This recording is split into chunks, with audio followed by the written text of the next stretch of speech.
Hi guys, welcome back to our YouTube channel. ఈ రోజు మనం మాట్లాడుకోబోయేది డబుల్ బెడ్రూమ్ ఇంటీరియర్ వర్క్ గురించి అనమాట. ఎవరైనా లో కాస్ట్లో ఇంటీరియర్ వర్క్ చేయించుకోవాలనుకుంటే మాత్రం ఇక్కడ మీద కనిపిస్తున్న నెంబర్కి అయితే కాంటాక్ట్ అయ్యి పూర్తి డీటెయిల్స్ అయితే కనుక్కోండి. మీరు రీజనబుల్ ప్రైసెస్ అయితే వీళ్ళైతే చేయడం జరుగుతుంది. వీళ్ళు చేసిన ఇల్లు ఏ విధంగా ఉందని చెప్పేసి కూడా మనకి ఈ వీడియో చూపించడం జరుగుతుంది. ప్రైసెస్ కూడా మీరు ఒకసారి కనుక్కోండి. రీజనబుల్ ప్రైసెస్ ఉంటే మీరు వర్క్ అయితే చేయించుకున్నాం అనమాట. ఎవరైతే ఈ డబుల్ బెడ్రూమ్ ఇల్లు వచ్చిందో వాళ్ళకి సెల్ఫ్స్ అనేది ఇవ్వలేదన్నమాట. ఓన్లీ బెడ్రూమ్లలో కిచెన్ వచ్చేసరికి సబ్జల వరకు అయితే ఇచ్చారనమాట. అందువల్ల అయితే కొంచెం ప్రాబ్లం అయితే అవుతుంది. మీరు ఎంతవరకు కావాలంటే అంతవరకే చేయించుకోవచ్చు అనమాట. ఓకేనా, ఇక వీడియోలోకి వెళ్ళిపోతాం. చూసుకోవచ్చు, మనకి ఇది గవర్నమెంట్ నుంచి తరపు వచ్చిన డబుల్ బెడ్రూమ్ ఇల్లు అనమాట. ఈరోజే వీళ్ళది గృహప్రవేశం. వర్క్స్ కూడా మనకైతే నీట్గా అయితే ఉంటాయి. బ్యాక్ సైడ్ అంటే ఫ్రంట్ చూసుకున్నట్టయితే మనకి ఈ టేక్ డోర్ అనేది పెట్టడం జరిగింది. అదేవిధంగా మనకి సీలింగ్ వర్క్, పెయింట్ వర్క్, మనకి ఏదైతే ఎలక్ట్రిషియన్ వర్క్ ఉంటుందో అది. ఇంకో విషయం వచ్చేసరికి మనకి సెల్ఫ్లు కూడా అనమాట. మీకు ఏ మోడల్ నచ్చితే ఆ మోడల్ని బట్టి అయితే వీళ్ళైతే చేసి ఇవ్వడం అయితే జరుగుతుందన్నమాట. ఇల్లు చూడడానికి అయితే ఒక యూనిక్ అపార్ట్మెంట్ ఏ విధంగా ఉంటుందో ఆ విధంగా అయితే వీళ్ళైతే చేయించడం అయితే జరిగింది.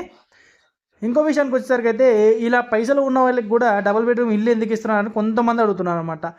ఇది గమనించాల్సింది ఏంటంటే ఇల్లు అనేది ఆ లైఫ్లో ఒక్కసారి కట్టుకుంటారు కాబట్టి సపోజ్ చేసి మన ఇల్లే కాబట్టి కొంచెం 10 రూపాయలు పెట్టినా మన ఇంటికే పెడుతున్నాం కాబట్టి నీట్గా ఉండాలని అయితే ఈ ఇల్లు వర్క్స్ అనేది చేయించుకోరనమాట.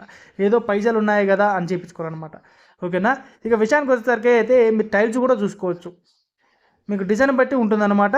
ఈ ప్రైజెస్ అని కూడా డిజైన్ బట్టేసి ప్రైజెస్ అని ఉంటుంది. అదేవిధంగా మనకి వచ్చేసరికి మనకి వాష్రూమ్లలో కూడా గీజర్ ఫిట్టింగు, అదేవిధంగా షవర్ ఫిట్టింగు, మనకి కిచెన్లో వచ్చేసరికి వాటర్ ఫిల్టర్ ఫిట్టింగు, మనకి బాల్కనీ వచ్చేసరికి మనకి వాషింగ్ మిషన్ది కూడా పైప్ లైనింగ్ అయితే వీళ్ళైతే వేస్తారనమాట.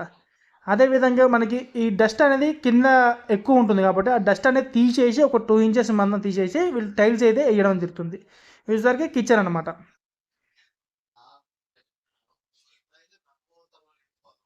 చూసుకోవచ్చు. ఎవరికైనా కావాలనుకుంటే మాత్రం ఒకసారి అయితే పైన కనిపిస్తున్న నెంబర్కి అయితే కాంటాక్ట్ అయ్యి పూర్తి డీటెయిల్స్ అయితే కనుక్కోండి. మీరు రీజనబుల్ ప్రైసెస్ అయితే ఉంటాయి. మన యూట్యూబ్ ఛానల్ పేరు చెప్పినట్టయితే మీకు డిస్కౌంట్ కూడా అయితే ఉంటుందన్నమాట. ఇది వచ్చేసి ప్రమోషన్ వీడియో కాదు. ఈ అన్న దగ్గర మనం ₹1 కూడా తీసుకోలేదు. కేవలం మనకు తెలుసు అనే వ్యక్తి ద్వారా అయితే ఈ వీడియో అనేది చేయడం అయితే జరుగుతుంది అనమాట. ఈ వీడియో కనుక మీకు నచ్చినట్టయితే ఒక లైక్ చేయండి, షేర్ చేయండి, సబ్స్క్రైబ్ చేయండి. మరిన్ని మంచి మంచి వీడియోలతో మీ ముందుకైతే వస్తాను. జై హింద్.